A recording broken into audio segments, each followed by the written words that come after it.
और अब चलिए इसी बीच एक बड़ी खबर का रुख करते हैं बिहार से आ रहे, जहां पे जमुई में छापेमार कार्रवाई करने गई पुलिस और बालू माफिया के बीच मुठभेड़ हुई है। बदमाशों की फायरिंग में बाल बाल बचे हैं अपर थाना अध्यक्ष महेश सिंह। दोनों ओर से 15 राउंड गोलीबारी की गई है। गोलीबारी के बाद से बालू माफिया देखिए हथियार लहराते हुए दौलतपुर की ओर फरार हो गए। प्रभाकर ज्यादा जानकारी के साथ जुड़े हैं। प्रभाकर, यहाँ पे देखिए बालू माफियाओं के हौसले किस कदर बुलंद है, ये तस्वीर उसी की तस्दीक करती है। जी बिल्कुल, देखिए बिहार में जो दो माफिया गुट है, एक बालू माफिया, दूसरा शराब माफिया, ये दोनों जो हैं लगातार पुलिस को और प्रशासन को चुनौती दे रहे हैं। हम लगातार पिछले 3 महीनों से देख रहे हैं कि कभी पुलिस की मुठभेड़ बालू माफिया के साथ हो रही है और कभी शराब माफिया के साथ हो रही है। और ये दोनों माफिया जो हैं वो इतने मजबूत हो गए हैं कि खुलेआम सरकार को चुनौती देते हैं, पुलिस को चुनौती देते हैं। ये घटना जो है बिहार के जमुई ज़िले में घटी है। मल्लेपुर थाना क्षेत्र था, वहाँ पे पुलिस को खबर मिली कि अवैध बालू का खनन हो रहा है, अवैध बालू की उठाई हो रही है। और उसके बाद पुलिस टीम ने जब वहाँ पर छापेमारी की तो वहाँ 3 ट्रैक्टर थे जिसमें बालू लादा जा रहा था। पुलिस ने उन्हें जब्त करने की कोशिश की। 2 ट्रैक्टर चालक जो थे वो ट्रैक्टर लेके भाग गए और तीसरा चालक जो था उसे पुलिस ने अरेस्ट कर लिया। ट्रैक्टर को भी जब्त करके जब उसे वापस थाने लेके जा रहे थे तो लगभग 200 के आसपास लोगों ने जो देसी हथियार हैं, कट्टे और पिस्टल के साथ में बाइक पर आके पुलिस की पूरी टीम को घेर लिया। उसके बाद पुलिस के ऊपर फायरिंग की, पुलिस ने भी जवाबी फायरिंग की और लगभग 15 राउंड गोलियां दोनों तरफ से चली है। और सबसे दिलचस्प पहलू ये है कि उसके बाद जिस व्यक्ति को अरेस्ट किया गया था उसे छुड़ा के वो ले भी गए, क्योंकि वो काफ़ी बड़ी संख्या में थे और पुलिस शायद उतनी बड़ी संख्या में नहीं थी या उतनी तैयार नहीं गई थी वहाँ पे। तो ये एक तरह से खुलेआम चुनौती है। जब आपका वर्दी से डर खत्म हो जाता है, जब आपका सरकार से डर खत्म हो जाता है और जब बहुत मजबूत हो जाते हैं, तो ये घटना ये बताता है कि कितने मजबूत हो गए हैं बिहार में अवैध बालू के जो खनन माफिया हैं वो, और उतने ही मजबूत हो गए हैं जो शराब माफिया हैं, जो क्योंकि उनके पास ना केवल धनबल की कमी है बल्कि उनके पास बाहुबल की भी कोई कमी नहीं है। इसी कारण से वो खुलेआम पुलिस और सरकार को चुनौती देते रह रहे हैं। जी तो प्रभाकर, जिस तरीके से ये बालू माफिया का नेटवर्क है, इसे तोड़ना तो पुलिस के लिए एक बड़ी चुनौती है।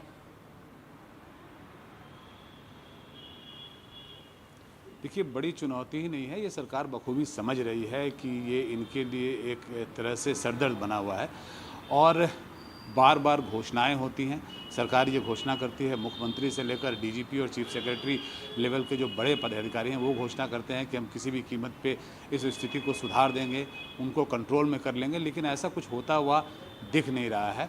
जैसा मैंने आपको बताया, क्योंकि इसमें अकूत पैसा है, इसमें बहुत ज़्यादा पैसा है और जो लोग भी शराब के और बालू के अवैध कारोबार में लगे हैं उनके पास धनबल और बाहुबल दोनों इतने ज़्यादा हो गए हैं कि उसके बाद वो अब उनके ऊपर से डर देखिए, खत्म हो किसी गया। ना किसी का तो शय होगा इनको, शासन प्रशासन का, तभी तो इनके हौसले इतने बुलंद है।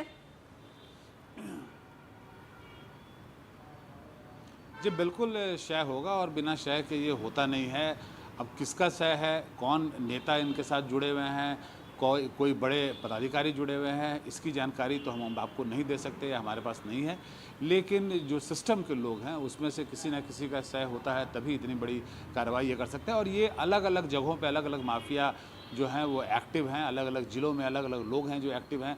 सरकार के पास इनकी पूरी सूची है, लेकिन उसके बाद भी सरकार इस पर कोई खास कार्रवाई कर नहीं पा रही है या करने में असमर्थ है, क्योंकि कोशिश भी करती है तो फेल हो जाती है और ऐसी ही घटना को अंजाम दिया जाता है जिसमें देखिए कि खुलेआम जो है वो 200 लोग आते हैं बाइक से और गाड़ी से आके पुलिस की टीम को घेर लेते हैं और उसके बाद उनके ऊपर फायरिंग भी करते हैं। जी कुल मिलाकर यहाँ पे लिस्ट है सरकार के पास, शासन प्रशासन के पास, इसके बावजूद कार्रवाई नहीं करना तो कहीं ना कहीं फेलियर ही है ये सरकार का, प्रशासन का।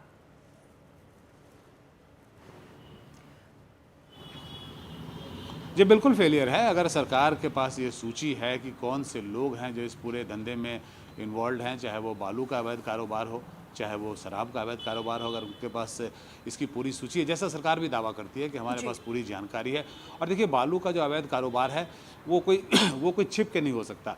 आप घाट पे जाते हैं, नदी पे आप ट्रक में, ट्रैक्टर में बालू लादते हैं, तो ये ऐसा चीज़ नहीं है जिसे आप पॉकेट में रख के कर सकते हैं। ये खुलेआम होता है, दिन दहाड़े होता है, इसको हज़ारों लोग देखते हैं और उसके बावजूद भी अगर सरकार इसे रोक पाने में असमर्थ है तो ये तो चिंता का विषय है ही। अगर आप शराब की बात करेंगे तो उसे आप गाड़ियों में छुपा के, टैंकरों में छुपा के करते हैं, वो एक ऐसा अवैध कारोबार है जिसे आप छुपा के करते हैं। लेकिन बालू का अवैध कारोबार छिपा के नहीं होता, ये खुलेआम होता है, क्योंकि उस पे उसके बाद वो गाड़ियाँ रोड पे चलती हैं, वो बालू घाट से घाट बालू उठाती हैं, तो ये खुलेआम हो रहा होता है। और उसके बाद भी अगर नहीं रोक पाया जा रहा है इसे, तो जो लोकल थाना है, जो लोकल प्रशासन है, उन सब की इसमें मिलीभगत होगी। जैसा मैंने आपको बताया कि क्योंकि इसमें पैसे बहुत ज़्यादा होते हैं, इसलिए शायद जो पूरा सिस्टम है वो इनके साथ कॉनाइव कर जाता है। जी बिल्कुल।